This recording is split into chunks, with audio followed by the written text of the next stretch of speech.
Hey friends, this is JP. Welcome back to my YouTube channel AP sir English. Guys, एक और paper हम लोग solve करने जा रहे हैं। This paper was held on 17th of August 2021 in third shift.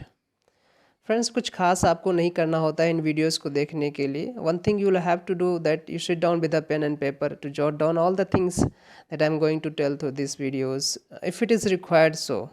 Otherwise आप simply इसे ऐसे ही देख लें, सुन लें, आपके लिए इनफ हो जाएगा। कुछ ना कुछ ज़रूर आपको सीखने को मिलेगा। उम्मीद है आप पिछले वीडियोस से कुछ अच्छा सीख पा रहे होंगे। चलिए स्टार्ट करते हैं क्वेश्चन नंबर 1 से। हमें पहला क्वेश्चन है, जंबल फॉर्म में दे रखा है, उसको अरेंज करना है। देखते हैं इस सेंटेंस के कैसे अरेंज करेंगे। हमने कुछ तरीके बता रखे हैं कि आपको चारों ऑप्शन पढ़ने होंगे, फिर एक ऐसा स्टेटमेंट, एक ऐसा ऑप्शन सेलेक्ट करना है जो स्टैंड अलोन ऑप्शन हो, यानी उससे पहले किसी और के बारे में बात ना की गई हो, वो खुद पैसेज को इंट्रोड्यूस कर रहा हो। चलिए ऑप्शन एलिमिनेशन से देखते हैं, ट्राई करते हैं। सबसे पहले ऑप्शन ए में लिखा है इन सम केसेस। अब हमें पता है कि इन सम केसेस से हमें ये पता चल रहा है कि कहीं ना कहीं इससे पहले कोई ना कोई पॉइंट मेंशन जरूर किया गया है, इसलिए इन सम केसेस दे रखा है। दैट मीन्स ए हमारा सेंटेंस को स्टार्ट नहीं करेगा, और ऑप्शन में हमारे पास ए से कोई स्टार्ट भी नहीं हो रहा है। चलिए कोई बात नहीं, छोड़ देते हैं। बी में लिखा है ऑल्सो।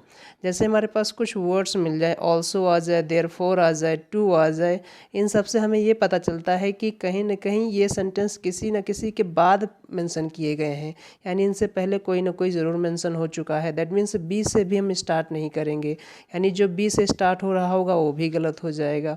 आप देखते हैं सी में, the ever increasing exploitation of rivers has given rise to a variety of problems.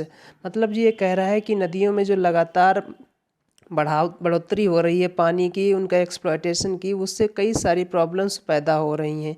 Sentence start कर सकता है सी से। चलिए डी देख लेते हैं, फर्दर एक्सटेंसिव। जैसे ही वर्ड हमें फर्दर दिख गया, इसका मतलब कहीं ना कहीं इससे पहले कुछ मेंशन किया जा चुका है। दैट मीन्स फर्दर से भी हम स्टार्ट नहीं करेंगे, यानी डी से भी स्टार्ट नहीं करेंगे।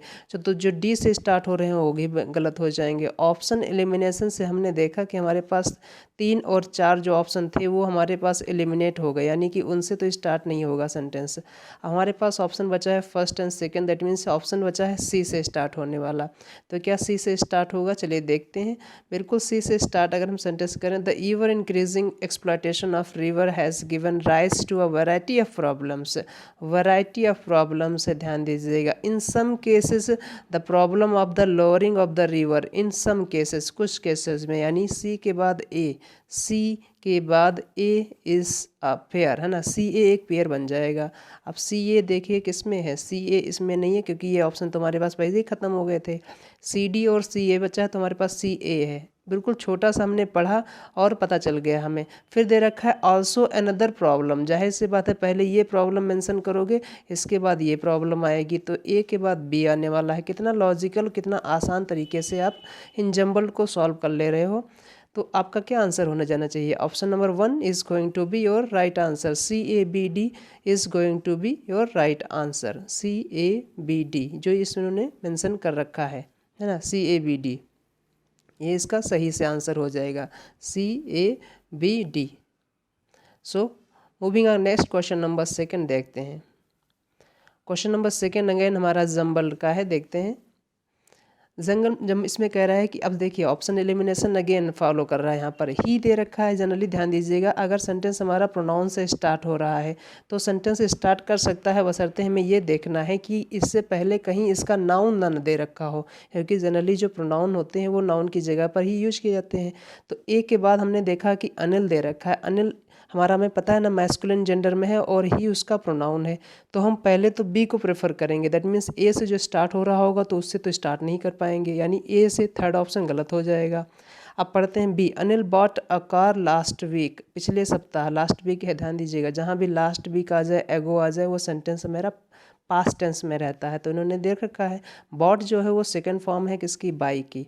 तो Anil bought a car last week, ठीक है। अब इसका प्रोनाउन हम लगा सकते हैं या इसके बाद कुछ और देखेंगे।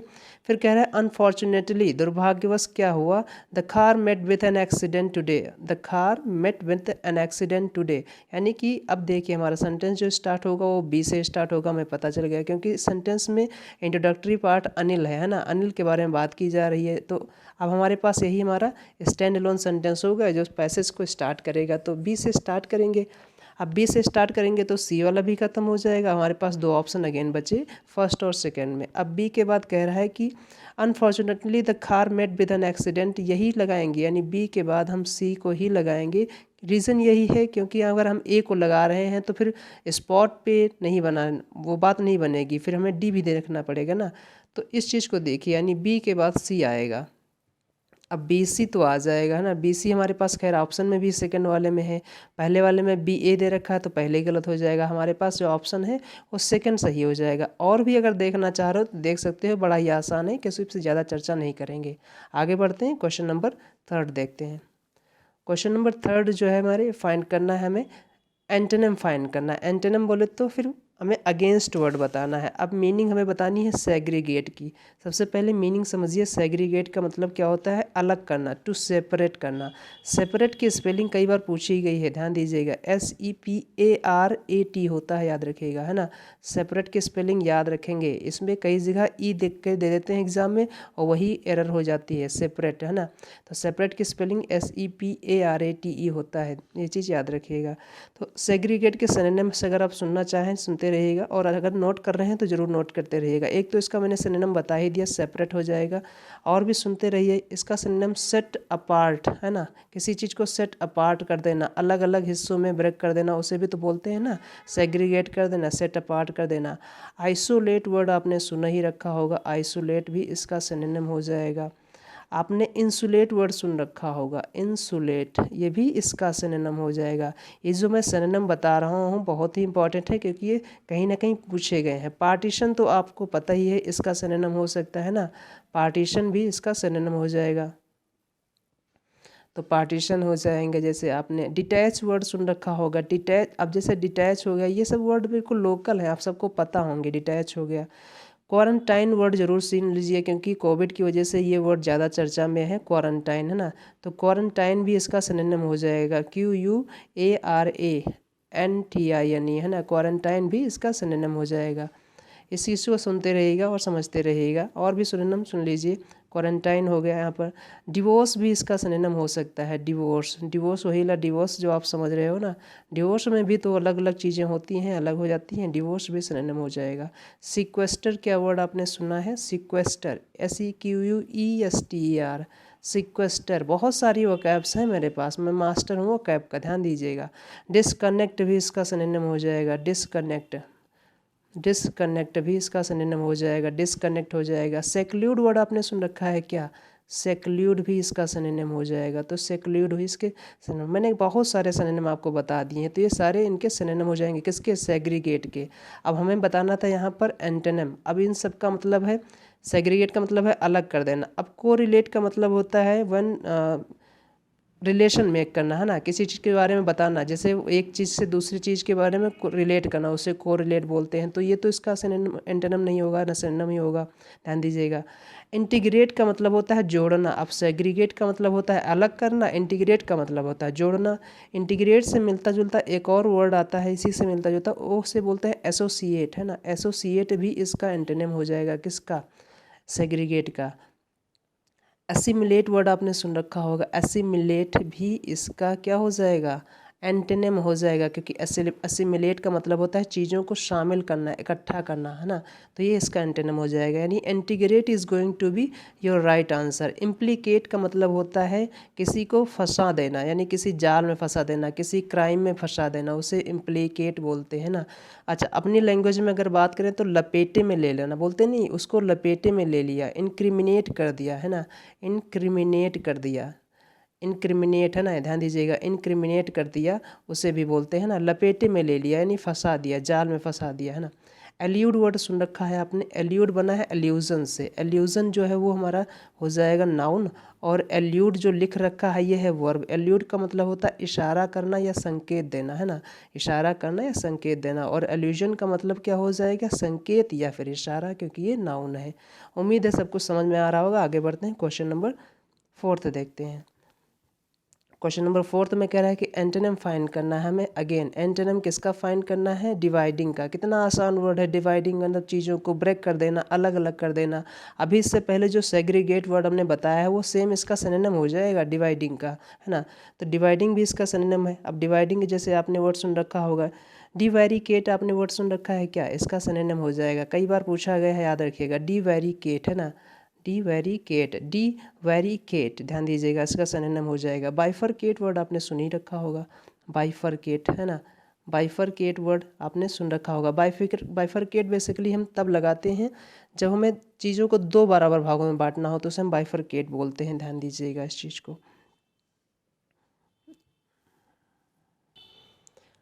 बाइफरकेट के साथ आपने फरकेट भी वर्ड सुन रखा होगा, फरकेट भी इसका सिनोनिम हो जाएगा। फरकेट की स्पेलिंग जो हो जाएगी FUR, वही जैसे बाइफरकेट था वैसे सेम फरकेट है। फरकेट भी इसका सिनोनिम हो जाएगा, किसका? डिवाइडिंग का। रेमीफाई वर्ड सुन रखा है क्या आपने? रेमीफाई, है ना, रेमीफाई भी इसका सिनोनिम हो जाएगा। आपने सेग्रीगेट तो वर्ड सुन ही रखा होगा, सेग्रीगेट जो अभी हमने पढ़ा रखा है इससे पहले वाले, है ना। तो वो भी इसका सिनोनिम हो जाएगा, जो अभी मैंने बताया था, सेग्रीगेट भी इसका सिनोनिम हो जाएगा। संडर वर्ड आपने सुन रखा है क्या? संडर बोलेंगे इसे, और लिखने में ये लिख रहा है सुंदर, है ना। जैसे मैंने लिखा सुंदर, लेकिन इसे बोलेंगे संडर, है ना, ध्यान दीजिएगा। तो अब संडर का भी मतलब होता है ना कि चीज़ों को डिवाइड करना, ब्रेक कर देना उसे। और सेपरेट वर्ड सुन ही रखा होगा, फिर मैंने बताया है इसकी स्पेलिंग सेपरेट की, तो ये भी इसका सिनोनिम हो जाएगा। ये ढेर सारे सिनोनिम मैंने इसके बता दिए हैं डिवाइडिंग के। तो अब डिवाइडिंग का एंटोनिम हमें फाइंड करना है। पार्टिंग जानते हो ना, पार्ट से पार्टिंग बना है, तो पार्टिंग भी इसका सिनोनिम हो जाएगा। डिटैचिंग भी इसका सिनोनिम हो जाएगा। ब्रेकिंग भी इसका सिनोनिम हो जाएगा। हमारे पास ऑप्शन नंबर 2 ही बचा, कनेक्टिंग। कनेक्ट मतलब चीज़ों को शामिल करना, एक जोड़ करना, और डिवाइड का मतलब है चीज़ों को ब्रेक कर देना। तो एक दूसरे के एंटोनिम हो जाएंगे। उम्मीद है सबको समझ में आया। आगे बढ़ते हैं, क्वेश्चन नंबर 5 देखते हैं। क्वेश्चन नंबर 5 में हमें फाइंड करना है सिनोनिम। सिनोनिम किसका फाइंड करना है? ग्रम्बल का। अब मीनिंग समझते हैं, ग्रम्बल का मतलब क्या होता है। ग्रम्बल का मतलब बेसिकली होता है ना कि बड़बड़ाते हुए कुछ बोलना, बुड़बड़ाते हुए कुछ बोलना, उसे ग्रम्बल बोलते हैं। ग्रम्बलिंग करना नहीं बोलते हैं, कुछ बुदबुदाते हुए कुछ बोला। An expression of dissatisfaction, pain और रिजेंटमेंट, उसे बोलते हैं हम grumble. Again I say, an expression of dissatisfaction, pain और रिजेंटमेंट, ये इसका मतलब होता है ना ग्रम्बल करना, मन में कुछ बुड़बुड़ाना, उसे बोलते हैं ना, तो उसे बोलते हैं ग्रम्बल करना। अब ग्रम्बल के सिनोनिम अगर आप सुनना चाह रहे हो सुन लीजिए। ग्रम्बल यहाँ पर पार्ट्स ऑफ स्पीच में वर्ब है। कंप्लेन वर्ड आपने सुन रखा है, बड़ा ही लोकल वर्ड है। कंप्लेन इसका सिनोनिम हो जाएगा। मरमरिंग वर्ड आपने सुन रखा होगा ना, मरमर, है ना, मरमर, मरमरिंग इसे बोलते हैं ना, मरमरिंग, वो भी इसका सिनोनिम हो जाएगा। गर्गल वर्ड आपने सुन रखा होगा, गर्गल भी इसका सिनोनिम हो जाएगा। रंबल वर्ड आपने सुन रखा होगा, रंबल भी इसका सिनोनिम हो जाएगा। आपने ग्राउज वर्ड सुन रखा होगा, ये वर्ड याद रखिएगा। ग्राउज वर्ड कई बार पूछा गया है, इसी का सिनोनिम ग्रम्बल का पूछा गया है। वाइन आपने वर्ड सुन रखा होगा, वाइन बोलेंगे इसे, लिखते समय यहाँ पर H जरूर लगाएंगे, है ना। वाइन मतलब क्या होता है ना, वाइन भी वही हो जाएगा। स्क्वैक वर्ड आपने सुन रखा होगा, ज़रूर हैं, बहुत इंपॉर्टेंट वर्ड हैं। जो मैं वो इंपॉर्टेंट वर्ड हैं वही बता रहा हूँ, जो अभी तक पूछे गए हैं वही बता रहा हूँ, याद रखिएगा, है ना। ग्रोन वर्ड सुनना है, ध्यान दीजिएगा, जो इसका सिनोनिम इन्होंने दे रखा है GROAN, है ना। ग्रोन भी इसका बेस्ट सिनोनिम है। और ध्यान दीजिएगा, ग्रोन बेसिकली होता है जब हम दर्द से कराहते हैं कुछ, है ना, दर्द की कराह में ना, दर्द से कराह रहे हैं, और कराहते समय हम कुछ बोलते हैं ना, आवाज़ जो आती है वही बोलते हैं ग्रोन करना। तो अगर मैं इसे सेंटेंस में फ्रेम करूँ तो मैं बोलूँगा, ही ग्रोन्ड विथ पेन, ग्रोन्ड के साथ विथ लगाओ, विथ पेन, है ना, ही ग्रोन्ड विथ पेन, इस टाइप से, है ना। तो इस सेंटेंस को अगर मैं फ्रेम करूं तो ही ग्रोन्ड विथ पेन, है ना, ध्यान दीजिएगा, GRONED,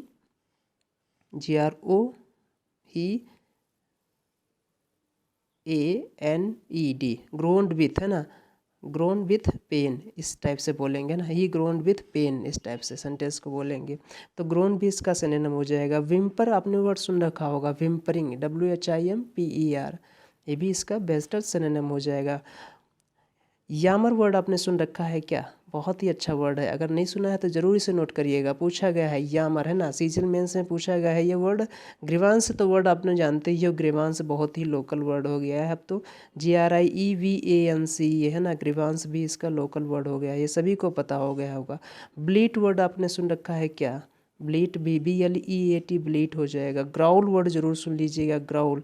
बेसिकली जो ग्राउल है ये हर किसी के लिए लग जाता है, लेकिन स्पेशली अगर बात किया जाए तो कुत्तों के लिए, कुत्तों का गुरगुराना किसी पर ना बोलते हैं गर्राहट के साथ, उसे बोलते हैं ग्राउल करना।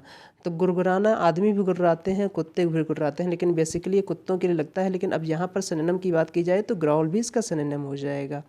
मटर आपने वर्ड सुन रखा होगा, MUTTER, और इसी से बना है मटरिंग करना। मटरिंग कर रहा था ना वो, यानी कुछ बुदबुदा रहा था मनीमन, है ना, उसे बोलते हैं मटरिंग करना। तो बहुत सारे सिनोनिम मैंने आपको बता दिए हैं। कॉल, अब देख लेते हैं बाकी option. So option number second, यानी groan is going to be synonym of grumble. Groan का भी मतलब वही है जो ग्रम्बल का मतलब है। कॉल से मतलब है, जानते हो ना, कॉल का मतलब होता है बुलाना। अब कॉल से कुछ ईडियम बनते हैं, जैसे मैं बोल दूँ कॉलिंग, कॉल द नेम, सुनते रहिएगा, call the name. Call the name जैसे बोलूँगा तो इसका मतलब है किसी को, किसी का नाम लेकर उसे अपशब्द बोलना, गलत बोलना, गाली देना, उसे बोलते हैं he is calling the name, है ना, he is calling the name या she is calling the name, जो भी है ना, वो अपशब्द बोल रहा है या बोल रही है। तो कॉलिंग, कॉल द नेम का मतलब है अपशब्द बोलना, है ना। इस चीज़ को ध्यान दीजिएगा, ये फ्रेज है, कई बार पूछी गई है। और एक वर्ड आपने सुन रखा होगा कॉल से मिलता जुलता, कॉल द शॉट्स, है ना, कॉल द शॉट्स, इसी को बोलते हैं, ज़्यादातर ये यूज किया जाता है calling the shots. Calling the shots मतलब होता है डोमिनेंट होना, यानी कि अपना वर्चस्व दिखाना, है ना, वजूद दिखाना, तूती बोलना जिसे हिंदी में बोलते हैं ना, पर उसका वर्चस्व है, डोमिनेंस है ना, हेजेमनी टाइप का है, उसे कॉलिंग द शॉट्स बोलते हैं, कॉलिंग द शॉट्स। तो दो मैंने फ्रेज भी बता दी आपको। रिंग का मतलब आपको पता ही है। ग्रिन का मतलब क्या होता है? ग्रिन का मतलब होता है बेसिकली खुलकर मुस्कुराना, खुलकर मुस्कुराना, है ना, खुलकर मुस्कुराना बोलते हैं, नहीं खीसे निपोरना जैसे हिंदी में बोलते हैं, बहुत सारे लोग बोलते हैं ना खीसे निपोरना, उसे बोलते हैं ग्रिन।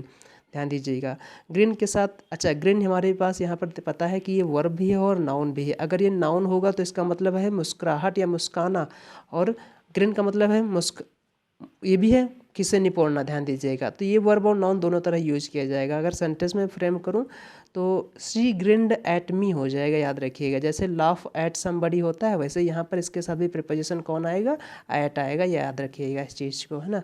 उम्मीद है सब कुछ समझ में आया होगा। आगे बढ़ते हैं, क्वेश्चन नंबर 6 देखते हैं।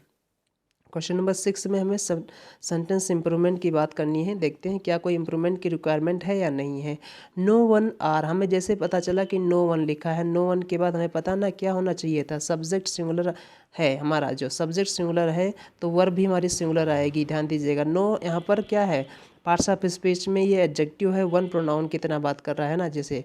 तो नो वन, कोई भी नहीं, कोई भी नहीं यानी सिंगुलर सब्जेक्ट हो जाएगा हमारा। अगर सब्जेक्ट सिंगुलर हो जाएगा तो आर जो लिख रखा है ये तो गलत हो जाएगा, यानी जो इन्होंने दे रखा है नो सब्स्टिट्यूशन का ऑप्शन वो तो गलत हो जाएगा, है ना, यानी पहला ऑप्शन तो गलत हो गया। No one had suppose to react, देख लेते हैं सेंटेंस में क्या आगे बनेगा। सेंटेंस क्योंकि बात जो कर रहा है वो प्रेजेंट की बात कर रहा है। एक चीज़ और देखिएगा, जैसे भी सेंटेंस में ऑप्शन में दे रखा हो सब आप कोशिश करिए कि उसी टाइप से सेंटेंस इंप्रूव कर पाएँ। जैसे प्रेजेंट इंडिफरेंट टेंस में दे रखा है तो ऑप्शन में कोई ऐसा सेंटेंस या ऑप्शन हो जिसमें प्रेजेंट इंडिफरेंट टेंस हो या प्रेजेंट टेंस हो, उसको ज़्यादा प्रीफर करेंगे आप। तो no one had suppose to do react, देख लेते हैं आगे। No one has suppose to react, अगर ये सही हो सकता है तो ये भी सही हो सकता है, ध्यान दीजिएगा। लेकिन एक्चुअल में ये सही ये क्यों होगा, ज़रा रीज़न समझिएगा। एक फ्रेज़ होती है बी सपोज टू, है ना, ध्यान दीजिएगा, be supposed to, be suppose to, है ना, बी सपोज टू होता है, इसका मतलब होता है वर्ब ना चाहिए, है ना, ध्यान दीजिएगा। जब लास्ट में चाहिए वर्ड आने लगे, है ना, जैसे मैं बोलूँ आपको ये नहीं करना चाहिए, you are not suppose to do this, you are not supposed to this, आपको ये नहीं करना चाहिए, है ना, या फिर आपको वहाँ नहीं जाना है, you are not suppose to go there, है ना, आपको वहाँ नहीं जाना है, you are not suppose to go there, तो हम ऐसे बोलते हैं। तो बी सपोज टू, यहाँ पर ध्यान दीजिएगा, बी की फॉर्म्स आप लगा सकते हो is am are was were be been अपने सेंटेंस के अकॉर्डिंग। तो यहाँ पर नो वन के बाद हमें पता है सिंगुलर वर्ब आती है, और ये बी सपोज टू ये कि इडियोमेटिक फ्रेज होती है, ध्यान दीजिएगा। तो इसकी जगह पर क्या लगा देंगे हम, बी की फॉर्म है और नो वन है तो यहाँ पर इज लगा देंगे, यानी option number 4 is going to be right answer, है ना, ध्यान दीजिएगा। बाकी सारे ऑप्शन गलत हो जाएंगे, इसलिए ऑप्शन नंबर 4 इन्होंने दे रखा है जो कि सही है। बी सपोज टू, याद रखिएगा, इसे जरूर नोट कर लीजिएगा, बी प्लस सपोज्ड, है ना, ध्यान दीजिएगा, बी प्लस सपोज्ड टू। अब ध्यान दीजिए यहाँ पर टू है, यानी कि जो भी वर्ब आएगी आगे वी वन फॉर्म में आएगी। देखो वी वन फॉर्म में दे रखा है ना, टू रिएक्ट है इस टाइप से। तो बी सपोज टू, और बेसिकली ये हिंदी में जब मीनिंग देंगे तो इसका मतलब होता है चाहिए, जैसे शुड वाला आंसर देता है ना, चाहिए वाला, वैसे ही यह भी आंसर देता है। उम्मीद है सब कुछ समझ में आया होगा। आगे बढ़ते हैं, क्वेश्चन नंबर 7 देखते हैं। 7 में क्वेश्चन में हमें फाइंड करना है फिल इन द ब्लैंक्स। देखिए ऑप्शन नंबर कह रहा है कि पैम्पर दे रखा है, प्रॉस्पर दे रखा है, परकुलेट दे रखा है और प्योरीफाई दे रखा है। अब सबसे पहले हमें देखना है कि पैम्पर का मतलब क्या होता है। तो एक पैम्पर का मतलब आपको पता नहीं है, बहुत ज़्यादा लाड प्यार देना। दूसरा ध्यान दीजिएगा, और ये बहुत ज़्यादा किसी को केयर करना, बहुत ज़्यादा किसी को ना टेक केयर करना किसी चीज़ की बहुत ज़्यादा, तो उसे पैम्पर यूज़ कर सकते हैं। पैम्पर योरसेल्फ अगर अपने आप को बोलें तो अपने आप को सेटिस्फाई करना, ध्यान दीजिएगा, पैम्पर योरसेल्फ। प्रॉस्पर क्यों नहीं ऑप्शन लगाएंगे, हम ऑप्शन एलिमिनेशन से बेहतर कर पाएंगे यहाँ पर। प्रॉस्पर का मतलब होता है समृद्धि, और इसी से बना है प्रॉस्पेरिटी। आपने वर्ड सुन रखा होगा प्रॉस्पेरिटी, है ना। तो प्रॉस्पेरिटी इसी से बना है, ध्यान दीजिएगा, प्रॉस्पेरिटी इसी से बना है। तो ये भी वर्ड है ना, ध्यान दीजिएगा, इसका मतलब समृद्धि। तो प्रॉस्परस इसी से बना है, प्रॉस्परस, है ना, प्रॉस्परस भी इसी से बना है। तो प्रॉस्परस हो गया, ये सब हो जाएंगे। तो अब यहाँ पर समृद्धि का यूज नहीं करेंगे। अब आते हैं परकुलेट पर। परकुलेट का मतलब बेसिकली होता है रिसना। रिसना यानी कि कोई चीज़ जब छन छन कर निकल जाती है, जैसे कि बालू हो, कोई सामान कहीं से छन छन कर निकल जाए, उसे बोलते हैं परकुलेट करना। लीकेज वर्ड आपने सुन रखा है, लीकेज। लीकेज इसका सिनोनिम हो जाएगा किसका, परकुलेट का, ध्यान दीजिएगा। लीकेज हो गया, फिल्टर हो गया, ये सब सिनोनिम हो जाएगा। प्यूरीफाई यहाँ पर यूज नहीं करेंगे। You purify yourself with new perfume, perfume से नहाने थोड़ा ना जा रहे हो, क्या हो जाएगा, पैम्पर हो जाएगा, पैम्पर भी हो जाएगा ना, pamper yourself with the new perfume. ये option number first is going to be right answer. आगे बढ़ते हैं, क्वेश्चन नंबर 8 देखते हैं। क्वेश्चन नंबर 8 में जो हमें फाइंड करना है वो ईडियम फाइंड करनी है। ईडियम की मीनिंग बतानी है। PAT on the back, PAT means basically होता है थपथपाना, है ना, ध्यान दीजिएगा। और पैट ऑन द बैक यानी पीठ पीछे थपथपाना, पीठ पर थपथपाना, सॉरी। तो पीठ पर थपथपाते कब हो, कब आपकी पीठ पर थपथपाया जाता है, जब आप कोई अच्छा एक्ट करते हो ना, कोई बहादुरी वाला काम करते हो, कोई अच्छा काम करते हो, तब हम कहते नहीं, जब हो गए बहुत ज़्यादा प्रेज़ मिलती हो, बहुत ज़्यादा आपको तारीफ़ मिलती हो, प्रशंसा मिलती हो, उस टाइप से हम ना बोलते हैं पैट ऑन द बैक, उसे बोलेंगे। तो पैट ऑन द बैक का मतलब क्या हो जाएगा, जब तारीफ़ें मिलती हो, जब कुछ अच्छा करते हो तो ना, उसी तो बोलते हैं पैट ऑन द बैक। तो प्रेज और approval for doing something good, यानी कि ऑप्शन नंबर 3। अब ये ईडियम है, आपको याद रखना पड़ेगा। पैट ऑन द बैक, अपनी तारीफ, अपनी पीठ पर भी अपने हाथ से थपथपा लिया करो अगर आप कुछ अच्छा करते हो। जैसे आपने दिन में अच्छे से पढ़ाई की, है ना, बहुत ही फ्रूटफुल, बहुत ही अच्छा, आपने अच्छे ढंग से जो इसका अच्छा रिजल्ट आए वो आपने पढ़ाई की, तो अपनी पीठ पर खुद आप थपथपा लो, अपनी तारीफ़ कर लो कि हाँ मैंने आज अच्छा किया। तो उसे बोलते हैं ना पैट ऑन द बैक, पीठ थपथपाना जिसे बोलते हो ना, प्रेज और अप्रूवल फॉर डूइंग समथिंग। तो option number 3 is going to be your right answer. आगे बढ़ते हैं, क्वेश्चन नंबर 9 देखते हैं। क्वेश्चन नंबर 9 में फाइंड करना है क्या कोई ऐसा वर्ड जिसे जो मिस स्पेल्ड हो, यानी सही से स्पेल्ड ना किया गया हो। एस्टाउंड देख लेते हैं। एस्टाउंड का मतलब क्या होता है, ज़रा समझिएगा। एस्टाउंड का मतलब होता है बहुत ज़्यादा आश्चर्यचकित हो जाना, है ना, बहुत ज़्यादा आश्चर्यचकित हो जाना, एक्सट्रीमली सरप्राइज्ड, उसे बोलेंगे एस्टाउंड हो जाएगा। और इसी से बना है एस्टाउंडिंग, याद रखिएगा, इसी से बना है एस्टाउंडिंग, जो बहुत ज़्यादा यूज किया जाता है ना, एस्टाउंडिंग, बहुत ज़्यादा आश्चर्यचकित हो जाना, एक्सट्रीमली सरप्राइज्ड हो जाना, उसे एस्टाउंड बोलते हैं। सही से स्पेल्ड किया गया है, मीनिंग भी मैंने बता दिया। आगे देखते हैं।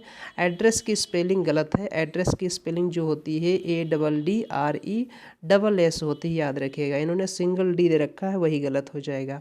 अब एड्रेस की मीनिंग तो हमें पता चल गई, स्पेलिंग पता चल गई, सॉरी। अब मीनिंग समझ लीजिएगा। एड्रेस की जो मीनिंग होती है, ये नाउन भी बनता है। अगर ये नाउन बनेगा तो इसका मतलब होता है पता, जानते हो पता, ठिकाना वाला पता, है ना, पता क्या है। अगर ये वर्ब बन रहा है तो इसका मतलब है पता लिखना, पता लिखना है, ध्यान दीजिएगा, एड्रेस हो जाएगा। एक और एड्रेस का मतलब होता है जब वर्ब बनती है संबोधन करना, संबोधन करना, यानी जैसे मैं बोलूँ mister PM address the public, इस टाइप से, है ना। तो संबोधन करना, संबोधित करना किसी को, है ना, उसे बोलते हैं एड्रेस करना, याद रखिएगा। तो इसके मीनिंग मैंने बता दिया, संबोधित करना या संबोधन करना, इस टाइप से, है ना। तो ये भी इसका मीनिंग हो जाएगा, इसका एड्रेस का। एड्रेस के मैंने कई मीनिंग बता दिए हैं। अब एड्रेस की स्पेलिंग भी मैंने लिख दी है, ADDRE डबल एस हो जाएगा, है ना। एड्रेस इसकी स्पेलिंग हो जाएगी। एडवाइस यहाँ पर जो दे रखा है ये बिल्कुल सही से स्पेल्ड किया गया है और ये नाउन वाला है। जब वर्ब वाला होगा तो वो वहाँ पर एस ई होगा, याद रखिएगा। सी ई की जगह पर एस ई होगा। एडवाइस का मतलब सलाह देना और एडवाइस का मतलब है सलाह। यहाँ पर ये नाउन है और ये वर्ब हो जाएगी, ध्यान रखेंगे। अमाउंट का मतलब बिल्कुल सही से स्पेल्ड किया गया है, यानी कि 1/3 4 बिल्कुल सही से स्पेल्ड किया गया था। सेकंड वाला रॉन्गली स्पेल्ड किया गया था, हम लोगों ने सही करेक्ट कर लिया है। आगे बढ़ते हैं, क्वेश्चन नंबर 10 देखते हैं। क्वेश्चन नंबर 10 में जो हमारा सेंटेंस है वो कह रहा है कि यहाँ पर हमें वर्ब फाइंड करनी है, क्या सॉरी एरर फाइंड करनी है। यहाँ पर आप देख रहे हैं कि लिख रखा है ही विन। अब हमें पहले ही पता चल गया है कि ही विन सेवरल एक्कोलेट्स। अब समझिएगा, सबसे पहले सेंटेंस में एरर तो पहले ही पार्ट में है, कई तरीके से समझ सकते थे। एक तो तरीका यही है कि यहाँ पर ही के साथ विन तो किसी हाल में नहीं आएगा। अगर हम सेंटेंस को प्रेजेंट इंडेफिनिट टेंस में बनाएं तो ये सेंटेंस में यहाँ पर ही विंस होना चाहिए था, है ना। अगर सेंटेंस को हम प्रेजेंट इंडेफिनिट टेंस में बनाएं तो ही विंस होना चाहिए था, क्योंकि ही जो है वो मैस्कुलिन जेंडर का सिंगुलर प्रोनाउन है। तो ही के साथ अगर सिंगुलर वर्ब आएगी तो या तो होना चाहिए था विंस, तब तो बात बन सकती थी। लेकिन विंस से हम कह देंगे, अगर सिंपल प्रेजेंट टेंस हम किसी के बारे में बनाते हैं इसका मतलब हम उसकी हैबिट को रिप्रेजेंट करते हैं, तो ऐसा तो ये नहीं होने वाला है सेंटेंस, है ना। यहाँ पर यानी कि एरर तो है। अब इसमें एरर है क्या, अब यहाँ पर होना चाहिए था या तो ही वन करो, ही वन करो, यानी वन विन की सेकंड फॉर्म क्या हो जाएगी, वन हो जाएगी। या तो ही वन करो या फिर ही हैज़ वन करो। अब यहाँ पर ध्यान दीजिएगा, दोनों ऑप्शन बिल्कुल सही हो जाएंगे, है ना। ही हैज़ वन करो, अब दोनों ऑप्शन यहाँ पर सही हो जाएंगे। तो सबसे पहले एरर किस में थी, हमने पता कर लिया, ही वन में नहीं होगी, यहाँ पर ऑप्शन नंबर सेकंड में, यानी इसमें एरर है। ही विन की जगह पर या तो ही वन करो या ही हैज़ वन करो, है ना, इस चीज़ को। अब बाकी ऑप्शन देख लेते हैं ना। बाकी ऑप्शन में लिख रखा है, जैसे यहाँ पर एक्कोलेट्स वर्ड दे रखा है। अब एक्कोलेट्स की मीनिंग समझिएगा। एक्कोलेट्स के दो मीनिंग होते हैं, एक तो मीनिंग होती है तारीफ़, जानते हो, जिसका मतलब होता है प्रशंसा, है ना, प्रेज़। एक दूसरी मीनिंग होती है प्राइज़। अब यहाँ पर तारीफ़ यूज़ की गई है, प्राइज़ के सेंस में यूज किया गया, जाहिर सी बात है प्राइज़ के सेंस में यूज किया गया है, क्योंकि म्यूज़िक कंपोजिशंस की बात कर रहा है। ही वोन या ही हैज़ वन, उसने जीता है, वह जीत चुका है ना, या जीता था, तो उसने जीता है, क्या जीता है उसने, उसने एक्कोलेट्स यानी प्राइजेस जीते हैं फॉर हिज म्यूजिक कंपोजिशंस। अब तारीफ़ें भी यूज़ कर सकते हो, यहाँ पर तारीफ़ों के लिए भी लग सकता है। हालांकि एक्कोलेट्स का मीनिंग ज़्यादातर प्राइज़ के लिए यहाँ पर यूज करो, ज़्यादा अच्छा है। एक्कोलेट्स का मतलब प्रशंसा भी होती है, याद रखिएगा, है ना। तो मैंने दोनों मीनिंग बता दिए। अब सेवरल वर्ड दे रखा है, तो सेवरल के बाद यहाँ पर नाउन जो आता है वो प्लूरल आता है। पार्ट सेकंड में कोई एरर नहीं है। फॉर हिज म्यूजिक कंपोजिशंस, इसके लिए भी कोई एरर नहीं है, यानी पार्ट ए में एरर थी, जो कि ऑप्शन नंबर सेकंड में मेंशन है। So option number second is going to be your right answer. Moving on next question number 11 में हमें फाइंड करना है इनडायरेक्ट स्पीच। कह रहा है कि इनडायरेक्ट फाइंड करना है, डायरेक्ट दे रखा है। ऐसे लिखा है आई विल वर्क हार्ड। अब आपको पता है आई जो चेंज होगा और रोहन के अकॉर्डिंग चेंज होगा तो ही हो जाएगा। विल चेंज होगा वुड में। अब देखे किस में है, तो इन्होंने चेंज किया, Rohan said that he ought to लगा दिया बेवजह का ना, ज़रूरत नहीं थी। ऑप्शन नंबर फर्स्ट गलत हो गया। सेकंड में चलिए, आंसर सेकंड सही है, बाद में देखेंगे। थर्ड में रखा है, क्यों गलत है, Rohan said that he should, यानी कि इन्होंने विल को शुड में बदल दिया, वो भी गलत हो जाएगा। ध्यान दीजिएगा, आगे हम पढ़ने की जरूरत ही नहीं, आगे है गलत या सही जो भी हमें नहीं ज़रूरत है। Rohan said that he could भी नहीं चेंज होगा, ध्यान दीजिएगा, ये भी गलत हो जाएगा। सो ऑप्शन नंबर सेकंड क्या हो जाएगा, he would work hard to get the first rank in class. कितना आसान हो जाएगा। So option number second is going to be right answer. Moving on next question number 12। Question number 12 में कह रहा है कि अ मेजर एडवर्टाइजिंग। अब ध्यान दीजिएगा, अ मेजर एडवर्टाइजिंग, ये तो बेहद आसान है, एडवर्टाइजिंग के साथ कैंपेन ही आएगा, है ना, कैंपेन ही आएगा। Was plan to launch the new brand of garments, ध्यान दीजिएगा। तो अब मेजर एडवर्टाइजिंग कैंपेन भी होता है, कैंपेन समझते हो ना, कैंपेन ही तो होगा। ऑप्शन नंबर सेकंड बिल्कुल सही है, तो सभी लोग कर लेंगे। बाकी ऑप्शंस देख लेते हैं, कुछ काम की बात आपको बता देंगे इसमें। इलेक्शन वर्ड दे रखा है, अब इलेक्शन यहाँ पर नहीं होगा। इलेक्शन जानते हो ना, चुनाव होता है, ये तो सभी को पता है।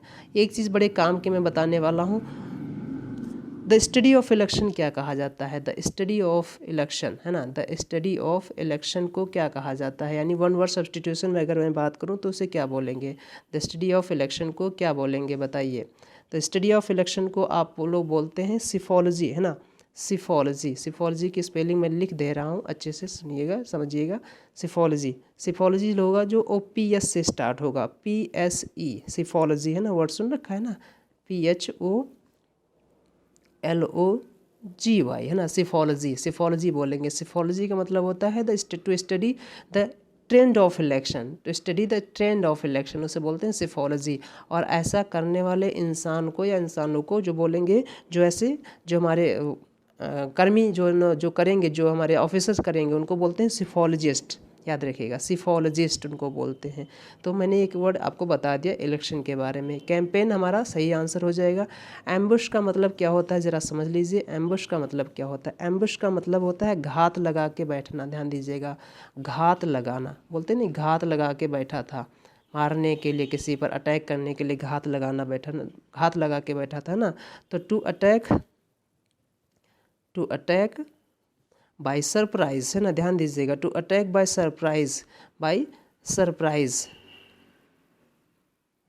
To attack by surprise from a hidden place, from a hidden place, है ना। ध्यान दीजिएगा, हिडन प्लेस से, तो वहाँ पर उसे क्या बोलेंगे? एम्बुश, घात लगा कर बैठना। पेंशन का मतलब जानते ही हो। आगे बढ़ते हैं, क्वेश्चन नंबर 13 देखते हैं। क्वेश्चन नंबर 13 में कह रहा है कि अ वाइल्ड गूस चेज। ध्यान दीजिएगा, वाइल्ड गूस चेज का मतलब क्या होता है, जरा मीनिंग बताइएगा। वाइल्ड गूस चेज का मतलब क्या होता है? वाइल्ड गूस चेज का मतलब होता है एक ऐसा एक्ट जिसका कोई रिजल्ट ना हो। आपने कोई काम किया, उसका कोई रिजल्ट ना निकले, है ना। All efforts has gone in when, बोलते नहीं, मेरे सारे एफर्ट्स जो हैं, प्रयास हैं, वो पानी में फेर गए, निरर्थक चले गए, उसे बोलते हैं वाइल्ड गूस चेज। ध्यान दीजिएगा, वाइल्ड गूस चेज की मीनिंग क्या हो जाएगी, है ना। अ वर्थलेस हंट और चेज, वर्थलेस हंट मतलब शिकार या पीछा, है ना। ध्यान दीजिएगा, मतलब कोई जिसका कोई फ्रूटफुल रिजल्ट ना रहा हो, उसे बोलेंगे अ वाइल्ड गूस चेज। ध्यान दीजिएगा, wild goose chase, worthless hunt और चेज, है ना। फ्यूटाइल अटेम्प्ट आपने वर्ड सुन रखा होगा, है ना। फ्यूटाइल अटेम्प्ट, फ्यूटाइल अटेम्प्ट, तो फ्यूटाइल अटेम्प्ट भी इसकी सेम मीनिंग हो जाएगी। फ्यूटाइल अटेम्प्ट, है ना, निरर्थक प्रयास जिसका कोई रिजल्ट ना रहा हो। इसी से मिलता जुलता एक और ईडियम सुन लीजिए, बीट अ डेड हॉर्स, है ना। DEAD, डेड हॉर्स, HORSE, है ना। मरे हुए घोड़े को पीटना, यानी कि मरे हुए घोड़े को क्यों पीट रहे हो, उससे क्या नतीजा निकलेगा, यानी कि आप निरर्थक कार्य कर रहे हो जिससे का कोई रिजल्ट नहीं निकलेगा, उसे बोलते हैं बीट। अब कई बार बीट की जगह पर, याद रखिएगा, यहाँ पर फ्लॉग भी यूज़ किया गया है, FLOG, बीट की जगह पर फ्लॉग भी यूज किया गया है, और ये ईडियम कई बार पूछा गया है, मैंने बता दिया, इसे ज़रूर नोट कर लीजिएगा, है ना। So option number first is going to be your right answer. Wild goose chase का ईडियम हो जाएगा, मीनिंग हो जाएगी अ वर्थलेस हंट और chase. Moving on next, question number 14। Question number 14 again हमारा सेंटेंस इंप्रूवमेंट का है। क्या कोई इंप्रूवमेंट की रिक्वायरमेंट है? ध्यान दीजिए, देखते हैं। The teacher asked, the teacher ने, टीचर पूछा, the teacher asked the students, बच्चों से पूछा। अब देखिए, बच्चों से पूछा तो फॉर प्रपोजिशन है, हमें पता है फॉर के बाद अगर वर्ब आ रही है तो वो ING फॉर्म में आती है। क्यों? क्योंकि हमेशा एक प्रपोजिशन के बाद वर्ब की ING ही फॉर्म क्यों आती है? क्योंकि वो वर्ब की ING फॉर्म जो है वो जीरन बनने का काम करती है, और प्रपोजिशन के बाद हमेशा क्या बताते हैं, एक ऑब्जेक्ट जरूर आता है। तो ये जो जीरन बनते हैं ये नाउन हो जाते हैं, और नाउन सेंटेंस में सब्जेक्ट या ऑब्जेक्ट बनने का काम करते हैं, इसलिए प्रपोजिशन के बाद हमेशा वर्ब की ING फॉर्म आती है। ये बात आपको पता है। तो यहाँ पर होना चाहिए था the teacher asked the students for filling the form, लेकिन asked someone to do something होता है, याद रखिएगा। Ask someone, ask someone, ask somebody या समवन टू डू समथिंग, कुछ करने के लिए कुछ कहना। ध्यान दीजिएगा, टू डू समथिंग। और जो 2+B1 होती है, इसे हम नॉन इनफिनाइट की इन्फिनिटिव फॉर्म बोलते हैं, जो पर्पस को रिप्रेजेंट करने के लिए यूज की जाती है। जैसे मैं बोलूँ I am here to study, I am here to study, या I am here to teach you, है ना। इस टाइप से मेरा यहाँ पर होना क्या है मौजूद, पर्पज़ क्या है, पढ़ाना या पढ़ना। ध्यान दीजिएगा, टू स्टडी और टू टीच, ये दोनों, है ना। तो पर्पज़ को रिप्रेजेंट करता है नॉन इनफिनाइट की इन्फिनिटिव फॉर्म जो होती है। तो टू डू होना चाहिए था यहाँ पर, है ना। तो द स्टूडेंट्स टू फिल हो जाएगा, टू फिल होना चाहिए था। अब टू फिल यानी जो लिखा है वो गलत है ही है, जो लिखा है वो दो तरीके से गलत है। सेकंड ऑप्शन में लिखा है टू फील्ड, अब टू के साथ फील्ड तो कभी नहीं आएगी, क्योंकि टू के साथ वर्ब की V1 फॉर्म आती है, याद रखिएगा, है ना। तो 2+V1 होती नहीं, इन्फिनिटिव फॉर्म 2+V1 फॉर्म होती है।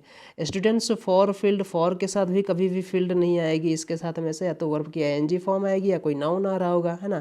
तो ये भी गलत हो जाएगा, ये भी गलत हो गया। हमारे पास सेकंड फोर्थ बचा, द स्टूडेंट्स टू फिल, बिल्कुल सही से लिख भी रखा है और बिल्कुल सही से हमें इसी की रिक्वायरमेंट भी है। तो option number fourth is going to be our right answer. Moving on next, question number 15 देखते हैं। क्वेश्चन नंबर 15 में हमें वन वर्ड सब्स्टिट्यूशन फाइंड करना है। Soft inner part of a nut or fruit stone. Soft, ध्यान दीजिएगा, एक बड़ा अच्छा यहाँ पर वर्ड दे रखा है सॉफ्ट। अगर ये सॉफ्ट ना लिख रखा होता, सिर्फ और सिर्फ inner part of nut or fruit stone बोलते, तो कर्नल भी हो सकता था इसका आंसर। लेकिन पल्प यहाँ पर इसलिए प्रेफर किया गया है क्योंकि इन्होंने सॉफ्ट दे रखा है। सॉफ्ट पल्प ही होता है, याद रखिएगा, जो गूदा होता है वही सॉफ्ट होता है। कर्नल मीन्स जानते हो ना, जो गिरी होती है, हम लोग ना बोलते हैं गरी, बोल तो जाते हैं गरी दे दो भैया खाएंगे, वही उसी को बोलते हैं कर्नल, याद रखिएगा, कर्नल उसी को बोलते हैं। तो कैरमल क्या होता है, जो ऑप्शन नंबर सेकंड में है, कैरमल क्या होता है बताइए जरा। कैरमल बेसिकली इसकी हिंदी आप सुन लीजिए, जगह सुनेंगे तो आपके अंदर हंसी आ जाएगी। चाशनी वर्ड सुना है आपने, चाशनी, चाशनी लोग जानते होंगे, बहुत से लोग जानते होंगे। चाशनी जो चीनी से मिलकर और शक्कर या मतलब पिघला कर वो बनाई जाती है ना, जैसे इसमें रसगुल्ले टाइप के निकाले जाते हैं, उसे बोलते हैं चाशनी। तो चाशनी बोलते हैं उसे कैरमल का। अब ध्यान दीजिएगा, आज से आपको चाशनी की इंग्लिश पता चल गई, कैरमल बोलते हैं। ध्यान दीजिएगा, इसे क्या बोलते हैं, कैरमल। इसे सही से प्रोनाउंसिएट करिएगा, प्रोनाउंस करना आपको बहुत ही अच्छे तरीके से आना चाहिए, तो सही से प्रोनाउंसिएट करिएगा, प्रोनाउंसिएशन बहुत ज़रूरी है। अब बीन का मतलब जानते ही हो, बीन खाते हो ना, जैसे सेम सब्जी जो वेजिटेबल है हमारी, तो उसे बीन बोलते हैं ना, ध्यान दीजिएगा। बीन तो यहाँ पर नहीं होगा, पल्प हो जाएगा। पल्प इसीलिए मैंने बताया ना कि सॉफ्ट अगर ना लिखा होता तो आप यहाँ पर कोई भी आंसर मार सकते थे, कोई भी, यानी कि कर्नल में भी फाइट हो सकती थी, लेकिन सॉफ्ट की वजह से आप पल्प के पीछे जाएंगे, यानी पल्प को ही सिलेक्ट करेंगे। So option number 4 is going to be your right answer. आगे बढ़ते हैं, क्वेश्चन नंबर 16 देखते हैं। क्वेश्चन नंबर 16 में हमें अगेन एरर फाइंड करनी है, क्या कोई एरर है या नहीं है देखना है। चलिए देखते हैं। लिखा है when she went for a walk, जब वो टहलने के लिए पर्पज से गई या टहलने के लिए गई, Maya couldn't take off her scraps, ठीक है, Maya couldn't take off her scrap because, reason क्या था, because it was too much windy. हम ध्यान दीजिएगा, इस ये क्या था, it was too much windy. Windy से पढ़ेंगे, ध्यान दीजिएगा, वाइंडी नहीं पढ़ेंगे, विंडी पढ़ेंगे। विंड बोलते हो ना, हवा को विंड बोलते हो, वाइंड तो नहीं बोलते हो ना, तो विंडी बोलेंगे, है ना, ध्यान दीजिएगा। तो एक आपने रूल पढ़ रखा होगा, एक्चुअली रूल कुछ होता नहीं है, आपने पढ़ रखा होगा टू मच और मच टू, है ना, मच टू। अब ये दो अपने पढ़ रखे होंगे इस टाइप से, है ना, मच टू, टू मच, ध्यान दीजिएगा। अब मच टू के बाद हमें पता है क्या आनी चाहिए, एडजेक्टिव आना चाहिए। टू मच के बाद यहाँ पर क्या आना चाहिए, यहाँ पर एक नाउन आना चाहिए, ध्यान दीजिएगा। तो अब हमें पता है जो वाइंडी वर्ड है ये एडजेक्टिव है पार्ट्स ऑफ स्पीच में। अगर ये एडजेक्टिव है तो यहाँ पर होना चाहिए था टू मच ना होकर यहाँ पर क्या होना चाहिए था, मच टू होना चाहिए, क्योंकि मैंने बताया ना मच टू के बाद क्या आएगा, मच टू के बाद जो है वो यहाँ पर एक एडजेक्टिव आना चाहिए, है ना। और टू मच के बाद क्या आना चाहिए, टू मच के बाद, अगर टू मच के बाद आएगा तो यहाँ पर कोई नाउन आना चाहिए, ध्यान दीजिएगा, टू मच के बाद नाउन आना चाहिए। क्योंकि वेंडी जो है ना, यहाँ पर ये पार्ट्स ऑफ स्पीच में एडजेक्टिव है, अगर ये एडजेक्टिव है तो टू मच ना होकर यहाँ पर क्या होना चाहिए था, मच टू होना चाहिए था। यही हमारा सही से आंसर हो जाएगा, मच टू होना चाहिए था। पलट दिया हो इसको, इसको इधर ले आओ, इसको इधर ले आओ, मच टू करना, मच टू वाइंडी, अब सही हो जाएगा ना, मच टू वाइंडी। वाइंडी मतलब बहुत ज़्यादा तूफानी, है ना, बहुत ज़्यादा तूफानी बोलते नहीं, अब वाइंडी डे, बहुत ज़्यादा तूफानी भरा दिन, है ना, बहुत तूफानी डे, वाइंडी डे, ठीक है। इसे विंडी डे बोलते हैं, विंडी डे नहीं, वाइंडी नहीं, विंडी डे, है ना। तो विंडी हो जाएगा, यहाँ पर विंडी पार्ट्स ऑफ स्पीच में एडजेक्टिव है, इसलिए हमें यहाँ पर जो हमें सही से इसका अरेंजमेंट करना था तो वो मच टू करना चाहिए था, है ना, much too, much too, much too plus adjective, याद रखिएगा। आगे बढ़ते हैं, क्वेश्चन नंबर, अब किसी में एरर है, फोर्थ पार्ट में एरर है, बाकी किसी पार्ट में एरर नहीं है, so option number 4 is going to be your right answer. आगे बढ़ते हैं, क्वेश्चन नंबर 17 देखते हैं। इनकरेक्टली स्पेल्ड वर्ड फाइंड करना है, कौन सा वर्ड है इनकरेक्टली स्पेल्ड किया गया है। कॉमेडियन की स्पेलिंग बिल्कुल सही से लिख रखी है, जानते हो कॉमेडियन क्या होते हैं, कैमोफ्लेज। अब ध्यान दीजिएगा, ये बड़ा अच्छा वर्ड है, इसे बोलेंगे क्या बोलेंगे, कैमोफ्लेज, है ना। कैमोफ्लेज की स्पेलिंग जो है वो गलत तरीके से स्पेल्ड की गई है, काफ़ी इंपॉर्टेंट वर्ड है, याद रखिएगा। क्या स्पेलिंग होती है इसकी, CAMOU, है ना, OUFLAGE, I repeat CAMOUFLAG, camouflage से बोलते हैं ना। कैमोफ्लेज, कैमोफ्लेज का मतलब होता है ना बहुत ही छलावरण, यानी कि एकदम छिप जाने टाइप के कपड़े पहने। जैसे हमारी आर्मी जो है वो ना, उनके जो उनकी अटायर होती है, जो उनकी ड्रेस होती है वो कैमोफ्लेज होती है। जैसे पेड़ों के बीच अगर झाड़ियों के बीच खड़े हो जाए तो समझ नहीं पाओगे कि ये आर्मी कहाँ पर खड़ी है हमारी, इसीलिए उनको उनकी जो ड्रेस है वो कैमोफ्लेज बनाई जाती है, याद रखिएगा ना। तो कैमोफ्लेज, अब ये चीज़ याद रहेगी आर्मी, जैसे कैमोफ्लेज वर्ड आएगा आपको याद हो जाएगी आर्मी अपनी, है ना, सोल्जर, है ना, अपने सोल्जर याद हो जाएंगे जो चीते जैसे दहाड़ते हैं और बहादुर होते हैं ना, वो कैमोफ्लेज याद आ जाएंगे आपको, आपको सैनिक याद आ जाएंगे इस टाइप से।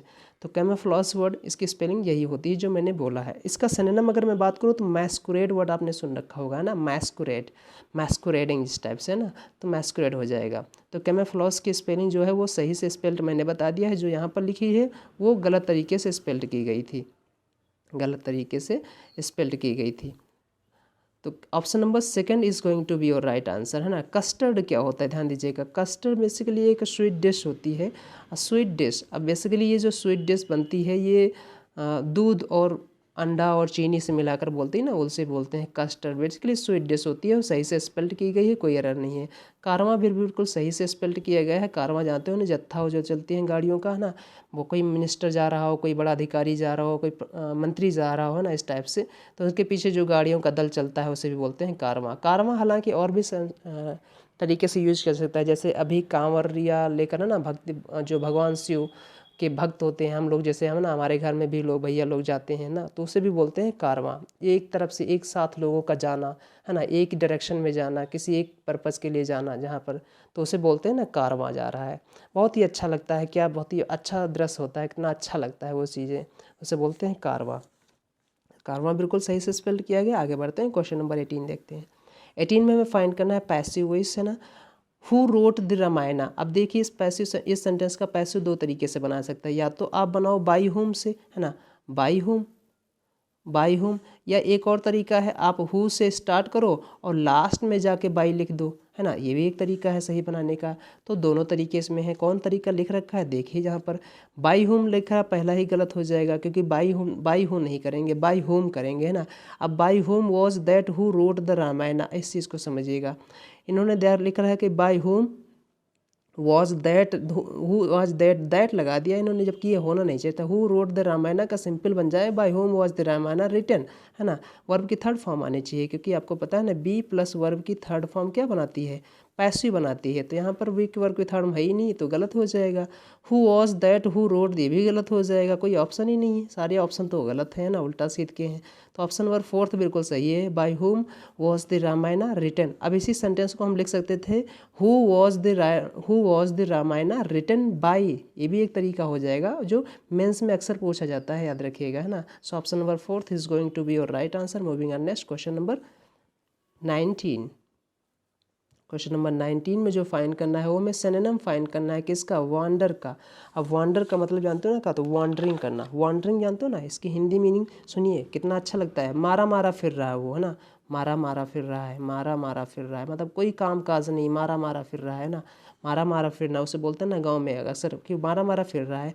वांडरिंग करना, है ना, इधर उधर घूमना बिना किसी प्रयोजन के, है ना, बिना किसी प्रयोजन के इधर उधर घूमना, उसे भी बोलते हैं वांडर करना। इधर उधर घूमना निष्प्रयोजन, बिना किसी प्रयोजन के, बिना किसी मकसद के, उसे भी बोलते हैं वांडर करना, याद रखिएगा।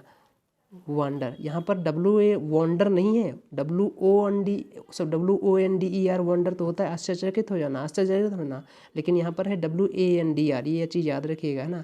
वंडरिंग करना, है ना, भटकना जैसे बोलते हो, इधर उधर घूमना, लापरवाह बेपरवाह टाइप से, उससे हो जाएंगे। तो इसके सिनोनिम आप सुन लीजिए, वंडर के सिनोनिम जैसे मैं बोलूँ, साउंटर वर्ड आपने सुन रखा होगा, SAUNTER, saunter is going to be best synonym of wander, आपने सुन रखा होगा। रैम्बल वर्ड आपने सुन रखा है, रैम्बल, है ना, रैम्बल वर्ड इसका सिनोनिम हो जाएगा। मिएंडर वर्ड याद रखिएगा, कई बार पूछा गया है, मिएंडर, है ना, meander, MEANDER, meander is going to be synonym. Maunder word आपने सुन रखा होगा, है ना, माउंडर, MAUNDER, माउंडर हो जाएगा, इसका सिनोनिम हो जाएगा। स्ट्रॉल तो वर्ड सुना ही होगा, बहुत ही लोकल वर्ड है ना, स्ट्रॉल भी हो जाता है इसी का सिनोनिम। एम्बल भी इसका सिनोनिम हो जाएगा, एम्बल वर्ड सिनोनिम हो जाएगा इसका। रोम तो वर्ड आपने सुन ही रखा होगा, ROAM, जो यहाँ पर इसका सिनोनिम दे रखा है ऑप्शन नंबर फर्स्ट में। सो रोम भी इसका सिनोनिम हो जाएगा।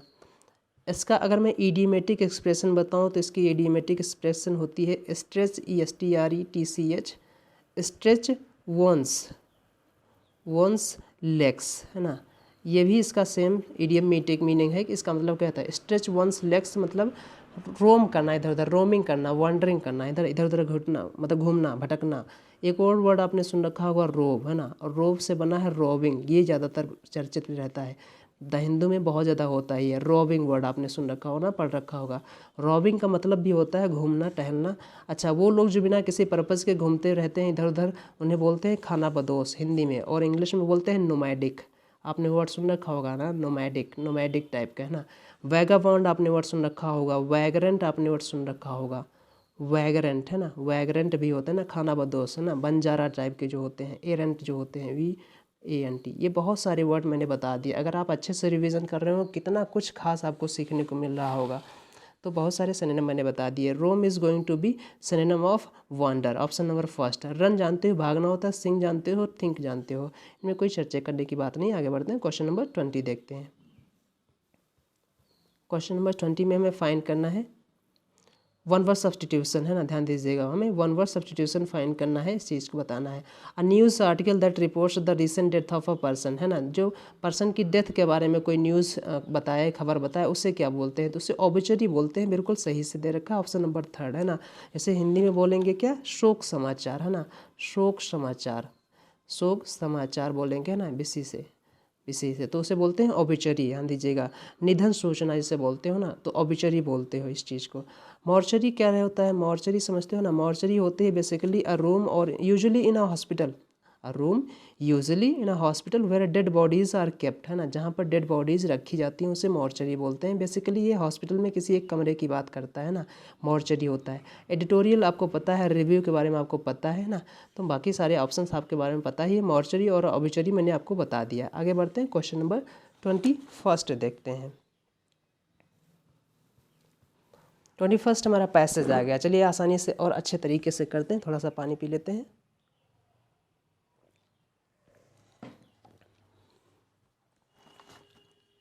हाँ, स्टार्ट करते हैं।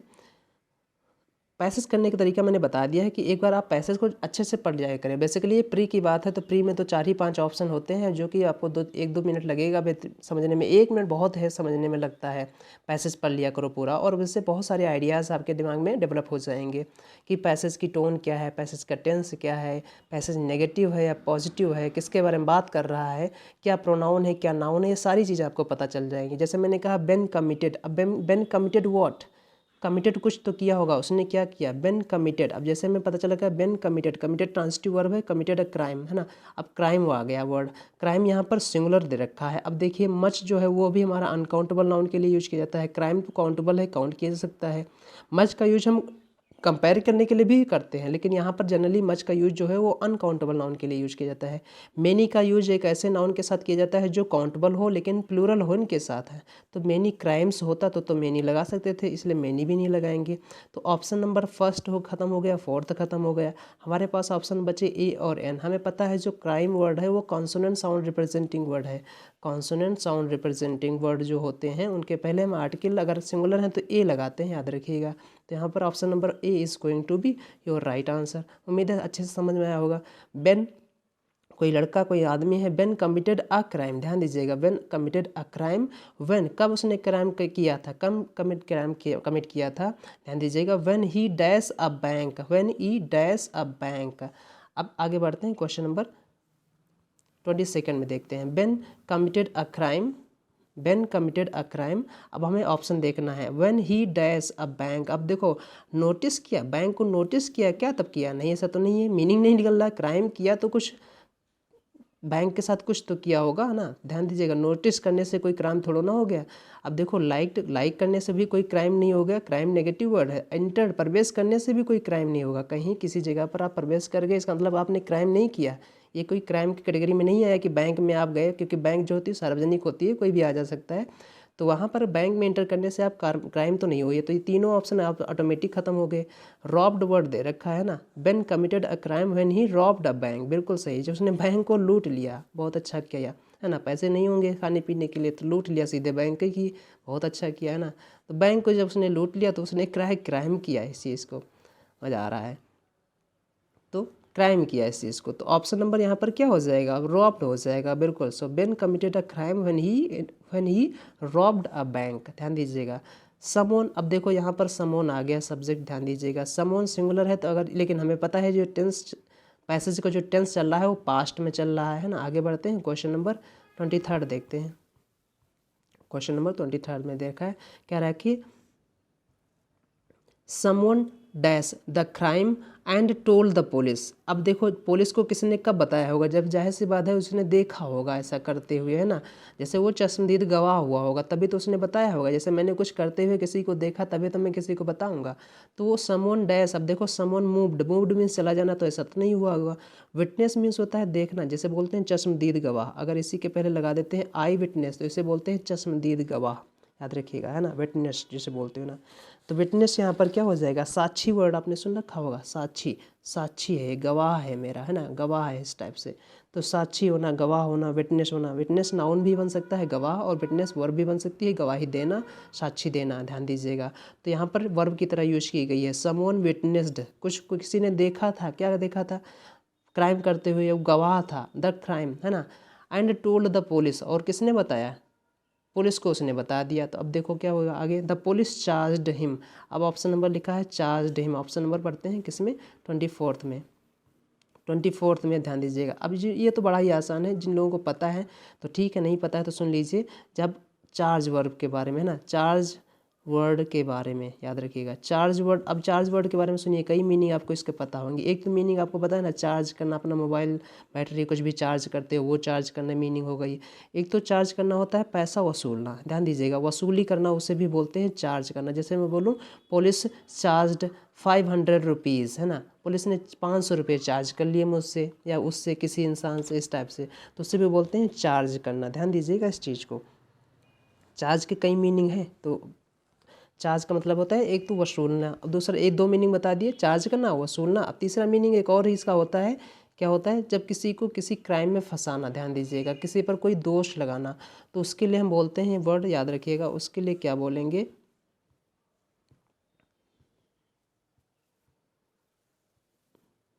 उसके लिए बोलेंगे चार्ज समबडी विद समथिंग, याद रखिएगा, प्रेपोजिशन विद आता है हमेशा, याद रखिएगा, है ना। चार्ज समबडी विद समथिंग, है ना, विद प्रेपोजिशन लगाएंगे, है ना, charge somebody with something, charge somebody with something, किसी चीज़ के साथ। तो यहाँ पर दे रखा है charge him with the crime, charge him with the crime, इसलिए विद दे रखा है ऑप्शन नंबर 3 में। इस चीज़ के ये फ्रेज याद रखिएगा, charge with somebody, charge somebody with something, जो मैंने बोला चार्ज समबडी विद समथिंग, इसका मतलब होता है किसी को क्राइम में फंसाना, है ना, किसी के ऊपर दोषारोपण करना, उसे बोलते हैं चार्ज समवन विथ समथिंग। इस चीज़ को ध्यान रखिएगा। तो आगे बढ़ते हैं, क्वेश्चन नंबर 25 देखते हैं। क्वेश्चन नंबर 25 में कह रहा है कि हमें 24 में तो मिल ही गया कि यहाँ पर विथ होना चाहिए, with the crime and put him behind the bars. Behind the bars मतलब कि जेल के सलाखों के पीछे कर देना, यानी जेल में डाल देना, बिहाइंड द बार्स बोलते हैं उसे, है ना, ध्यान दीजिएगा, behind the bars. Put somebody behind the bars मतलब किसी को जेल के सलाखों के पीछे डाल देना, put somebody behind the bars, याद रखिएगा, put the somebody behind the bars. और पुट की जो वर्ब होती है वो तीनों फॉर्म सेम होती है, याद रखिएगा, पुट पुट पुट होती है, याद रखिएगा, पुट की तीनों फॉर्म पुट पुट पुट होती हैं, यह चीज़ याद रखिएगा, इसीलिए इन्होंने पुट दे रखा है, नहीं तो पुटेड मत लिखा दीजिएगा, पुटेड कोई वर्ड नहीं होता है ना, पुटेड कोई वर्ड नहीं होता है, पुट की तीनों फॉर्म सेम होती हैं।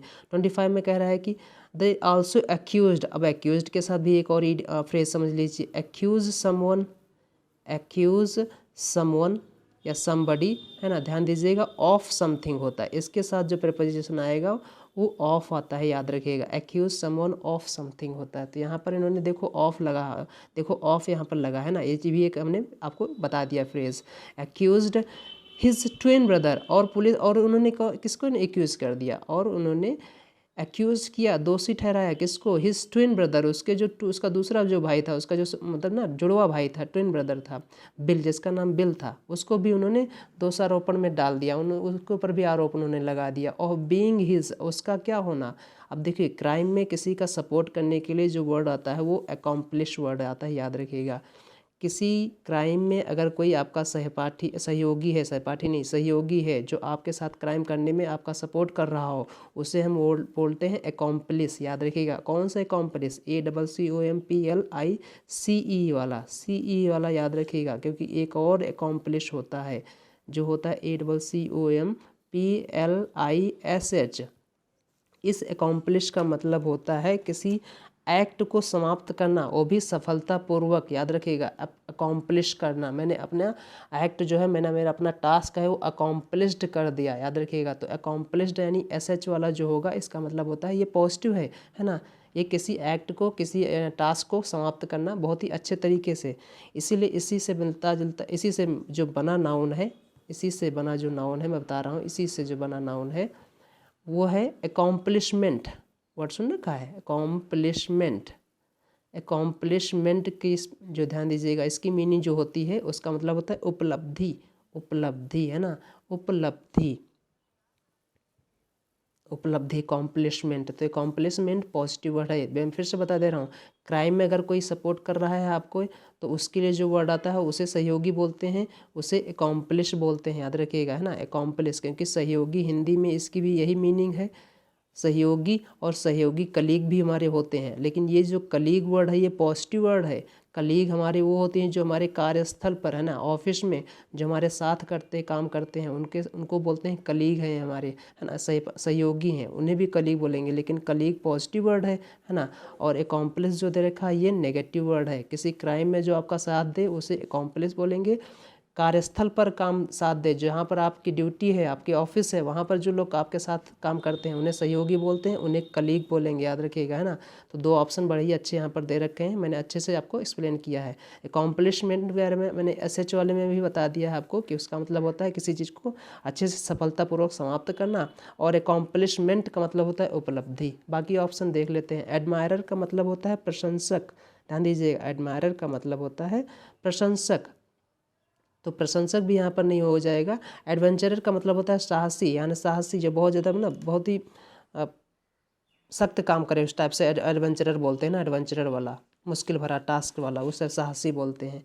तो अच्छे से मैंने आपका एक्सप्लेनेशन कर दिया है। एक और मैं फिर से यहाँ से बता देता हूँ एक्यूज़ के बारे में, जो मैंने अभी बताया है कि accuse someone somebody of something होता है। याद रखिएगा, एक्यूज़ समबडी या समवन, समबडी या फिर समवन, यहाँ पर ऑफ समथिंग होगा, यह चीज़ याद रखिएगा। जैसे मैं बोलूँ यहाँ पर, अगर मैं सेंटेंस को फ्रेम करूँ तो he was accused of, he was accused of murder, है ना, बोल सकते हैं he was accused of murder. फिर दूसरी तरीके से अगर मैं बोलूँ, police accused him, police accused him of murder. देखो दोनों जगह मैंने ऑफ मर्डर, ऑफ प्रपोजिशन लगाया है ना, यहाँ भी ऑफ प्रपोजिशन लगाया था, यहाँ भी ऑफ प्रपोजिशन लगाया था।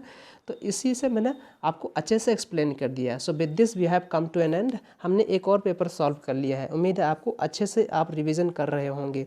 अगर आपको कोई डाउट रहता है, कोई आपकी क्वेरीज रहती है, तो आप कमेंट सेक्शन में कमेंट कर दिया करो, मैं ज़रूर टाइम मिलते ही उसका सोल्यूशन दिया करूँगा, है ना। तो मिलते हैं नेक्स्ट वीडियो में, तब तक अपना ख्याल रखिएगा। Tata bye bye, goodbye दोस्तों।